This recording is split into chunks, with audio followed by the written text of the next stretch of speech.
안녕하세요. 악어 코딩 학원 원장 강태환입니다. 이번 영상에서는 학교 생활기록부가 무엇인지 설명을 드리도록 하겠습니다. 학교 생활기록부란 학생의 학교 생활 태도 및 학습 성장 변화를 담아내는 학생의 성장 보고서입니다. 고등학생만 기록되는 것이 아닌 초등, 중등, 고등 모두 기록되고 있습니다. 해당 학교 생활기록부는 교사가 학생의 성장 과정과 학습 과정을 상시 관찰하고 평가하여 종합적으로 기록하는 것입니다. 해당 자료는 학생의 학업 성취도 및 인성 등을 종합적으로 관찰 평가하여 학생 지도 및 상급 학교의 학생 선발에 활용될 수 있는 자료가 됩니다. 학교 생활기록부는 다음과 같이 학생의 기본사항, 비교과 활동, 교과 학습 발달 상황, 행동 특성 및 종합 의견으로 나누어집니다. 그러면 각 항목별로 한번 살펴보도록 하겠습니다. 학생의 기본사항은 다음과 같이 인적사항, 학적사항, 출결상황, 그리고 다음에 나올 수상경력, 자격증 인증 취득 상황으로 구성됩니다. 여기서 중요하게 생각해야 하는 것은 특기사항과 출결상황입니다. 특기사항으로는 보통 학폭 등이 문제가 되어 작성이 됩니다. 그리고 출결 등은 입시를 준비하는 학생에게 성실성에서 영향을 줄 수 있습니다. 실제로 학생의 출결을 점수화해둔 상급 학교들도 있습니다. 그렇기 때문에 여기서 중요한 건 혹시나 무단으로 결석, 지각, 조퇴, 결과한 경우에는 꼭 사유를 기억하고 있어야 합니다. 면접 등에서 질문이 들어올 수 있기 때문에 미리 준비해두면 도움이 됩니다. 그 다음으로 수상 경력과 자격증 및 인증 취득 상황입니다. 수상 경력의 경우에 2024 대입부터는 고등학생은 대학 진학 시 활용이 불가능하게 되었습니다. 그러나 중학교의 경우 아직까지 한 학기당 한 개씩은 기재 가능하기 때문에 고등학교 상급 학교를 준비하는 학생들은 교내대회에 나가는 것을 추천합니다. 추가로 고등학생들도 학교에서 진행하는 대회가 있다면 가능한 참여할 것을 권장드립니다. 교내상 기재가 되지 않고 또 수상을 하지 못하더라도 이러한 활동을 통해 세특 작성 또는 학교 선생님들과의 관계 개선에 도움이 되기 때문입니다. 수능을 통한 정시 진학이나 내신을 통한 교과 전형만을 준비하는 학생이라면 괜찮지만 종합 전형 등의 수시를 생각하고 있는 학생이라면 교내에서 진행하는 여러 활동을 하는 것은 정말 중요한 기회가 됩니다. 마지막으로 자격증의 경우 생기부에 들어가긴 하나 대학에 제공되는 생기부에는 제공되지 않습니다. 그렇기 때문에 상급 학교에서 요구하는 자격증을 제외하고는 따로 자격증 취득을 위한 노력을 하지 않으셔도 괜찮을 것 같습니다. 다음으로 비교과 활동입니다. 먼저 창체라고 불리는 창의적 체험 활동입니다. 크게 자율, 동아리, 진로, 봉사활동으로 나누어집니다. 자율활동의 기록 주체는 담임교사입니다. 쉽게 이야기해서 학교에서 한 활동입니다.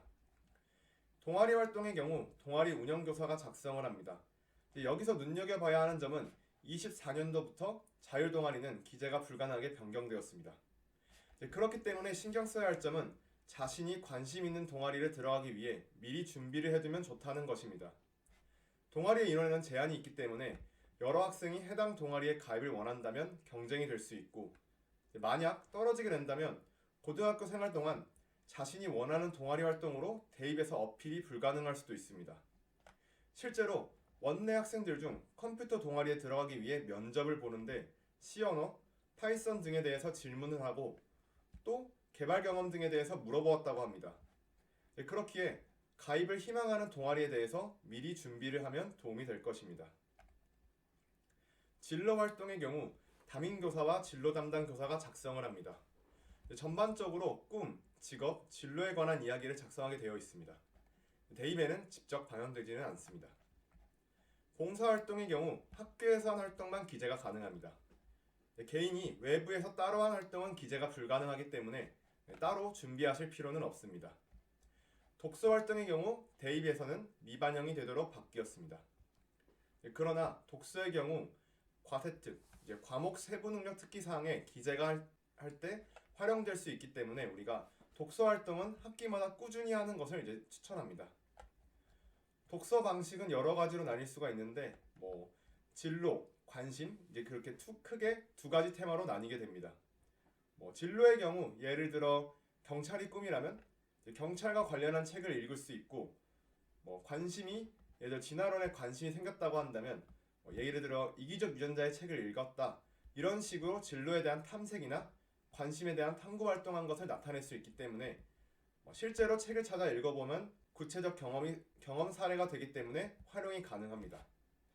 조금 더 구체적으로 설명한다면 다음처럼 의문점에서 시작해서 생긴 관심이 독서 등의 활동으로 이어지고, 이제 그것을 다른 활동 시간에 진행하고 더 탐구하여 결과물까지 만들어낸다면 이제 이런 것들이 세특 작성에 도움이 되게 됩니다.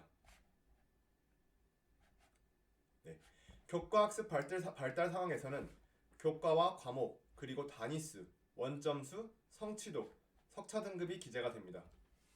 여기서 앞으로 2028년도 개편 사항부터는 석차 등급이 1에서 5등급으로 기재가 될 예정입니다. 그리고 그동안 중요하다고 이야기했던 과목 세부 능력 특기 사항입니다.